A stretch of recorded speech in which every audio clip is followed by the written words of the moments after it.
எங்கள் அம்மா இந்த புடலங்காயில் ஒரு பொரியல் பண்ணி கொடுப்பாங்க, அவ்வளோ சூப்பராக இருக்கும். அந்த பொரியல் தான் இன்றைக்கி நான் செய்ய போகிறேன். எப்படி செய்யணும்னு பார்க்கலாமா?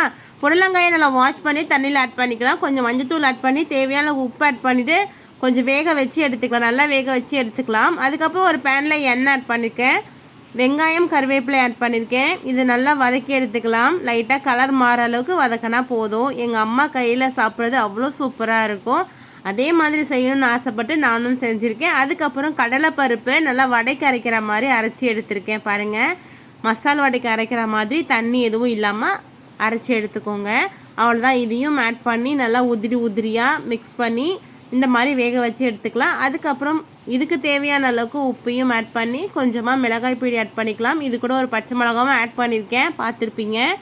அவ்வளோதான். இதை நல்லா மிக்ஸ் பண்ணிட்டுலாம் ஒரு 5 நிமிஷம் நல்லா லோ ஃப்ளேமில் வச்சு மிக்ஸ் பண்ணுங்கள். லோ ஃப்ளேமில் வச்சு மிக்ஸ் பண்ணும்போது இந்த பருப்பும் சூப்பராக வெந்திருக்கும். அவ்வளோ சூப்பராக இருக்கும். சும்மா இதை சாப்பிட்றதுக்கே அவ்வளோ சூப்பராக இருக்கும். அதுக்கப்புறமா புடலங்காயை நல்லா வேக வச்சு எடுத்து வச்சுருக்கேன். இப்போது இந்த பருப்பு கூடயே இந்த புடலங்காயை வடிகட்டிட்டு ஆட் பண்ணிக்கிறேன். அவ்வளோதான்.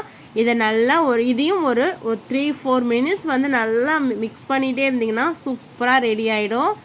நல்லா மிக்ஸ் பண்ணுங்கள். சும்மாவே ஸ்நாக்ஸ் மாதிரி சாப்பிட்றதுக்கும் அவ்வளோ சூப்பராக இருக்கும். பாருங்கள், பார்க்கவே சூப்பராக இருக்குது. இதுக்கு மேலே கொஞ்சம் கொத்தமல்லி தழையை ஆட் பண்ணிவிட்டு நல்லா மிக்ஸ் பண்ணி எடுத்தோன்னா சுவையான புடலங்காய் பொரியல் ரெடி ஆகிடுச்சு. ரொம்ப டேஸ்ட்டாக இருக்கும். செஞ்சு பார்த்துட்டு எப்படி இருந்துன்னு சொல்லுங்கள். இந்த வீடியோ உங்களுக்கு பிடிச்சிருந்தா மறக்காமல் ஒரு லைக் பண்ணிடுங்க ஃப்ரெண்ட்ஸ். மறக்காமல் ஷேர் பண்ணிடுங்க. தேங்க்யூ.